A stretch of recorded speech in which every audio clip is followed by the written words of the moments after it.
একটি নির্বাচন কি কেবলই ভোট প্রদানের আনুষ্ঠানিকতা, নাকি একটি জাতির ভাগ্য পরিবর্তনের মাহেন্দ্রক্ষণ? গত কয়েক মাস ধরে বাংলাদেশের আকাশে যে অনিশ্চয়তার কালো মেঘ জমেছিল, সাধারণ মানুষের মনে যে সংশয় ছিল ভোট কি আদৌ হবে, হলে কেমন হবে, এই প্রশ্নগুলোর উত্তর যেন এক লহমায় মিলে গেল। এক বিশেষ মানুষের আগমনে নির্বাচনের অনিশ্চয়তা কাটল এক নিমেষেই। দীর্ঘ 17 বছর পর তারেক রহমান দেশের মাটিতে পা রেখেছেন। এই ফেরা যতটা না আবেগের, তার চেয়েও বেশি রাজনৈতিক সমীকরণের। তার উপস্থিতিতে নির্বাচনী ময়দানে যে নতুন মেরুকরণ শুরু হয়েছে, তাতে এখন বড় প্রশ্ন। তবে কি নির্বাচনের অনিশ্চয়তা কাটতে শুরু করেছে? কিন্তু এই ফেরার সাথে সাথে পাল্লা দিয়ে বাড়ছে বড় বড় সব চ্যালেঞ্জ। তারেক রহমান যখন দেশে ফিরলেন, তখন পরিস্থিতি 17 বছর আগের চেয়েও সম্পূর্ণ ভিন্ন। এখন রাজপথে আওয়ামী লীগের কোনো প্রকাশ্য দাপট নেই। ফলে লড়াইটা এখন আর কেবল পক্ষ বিপক্ষের নয়, বরং লড়াইটা এখন নিজের গ্রহণযোগ্যতা প্রমাণের। বিশ্লেষকরা মনে করছেন, এখন আর শুধু আওয়ামী লীগের দোহাই দিয়ে সাধারণ মানুষের মন জয় করা সম্ভব হবে না। তারেক রহমানকে এখন মোকাবিলা করতে হবে প্রবল রাজনৈতিক বিরোধিতার। তিনি দেশে ফেরায় বিএনপি সাংগঠনিকভাবে চাঙ্গা হলেও দলের অতীতের কর্মকাণ্ডের যে সমালোচনা, তা তাকে সরাসরি মাঠেই মোকাবিলা করতে হবে।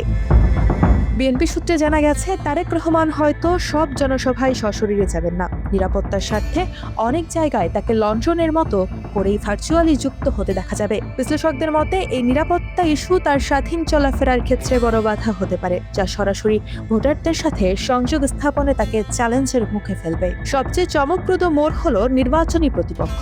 একসময়কার দীর্ঘদিনের মিত্র জামায়াতে ইসলামী এখন বিএনপির প্রধান প্রতিদ্বন্দ্বী হিসেবে আবির্ভূত হচ্ছে। জামায়াত ও তরুণদের দল এনসিপির আসন সমঝোতার খবর রাজনৈতিক মহলে নতুন আলোচনার জন্ম দিয়েছে।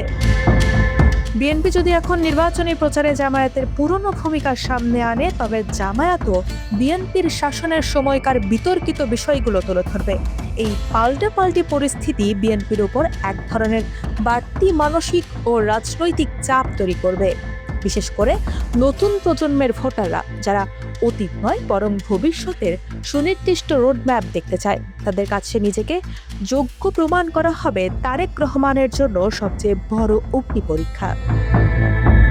বিশ্লেষকরা তারেক রহমানের সামনে 4টি সুনির্দিষ্ট চ্যালেঞ্জ দেখছেন। 1. দলের অভ্যন্তরীণ কোন্দল ও বিদ্রোহী প্রার্থীদের সামাল দেওয়া। 2.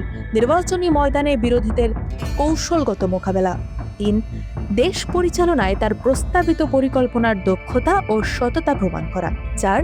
আর যদি সরকার গঠন করতে পারে, তবে ভঙ্গুর অর্থনীতি ও আইন শৃঙ্খলা পরিস্থিতি পুনরুদ্ধারের বাস্তবসম্মত সমাধান দেওয়া। আরেকটা বিষয়, নির্বাচনের পরপরই আসছে রমজান মাস। সেই সময়ে নিত্যপণ্যের বাজার নিয়ন্ত্রণ করা হবে তারেক রহমানের নেতৃত্বের প্রথম বড় পরীক্ষা।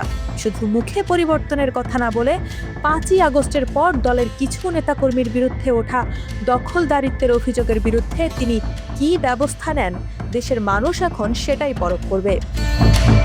তারেক রহমানের প্রত্যাবর্তন নির্বাচন নিয়ে অনিশ্চয়তা হয়তো অনেকটা কমিয়েছে, কিন্তু আগামীর পথ যে নিষ্কণ্টক নয় তা স্পষ্ট। মানুষের প্রত্যাশা এখন পাহাড় সম।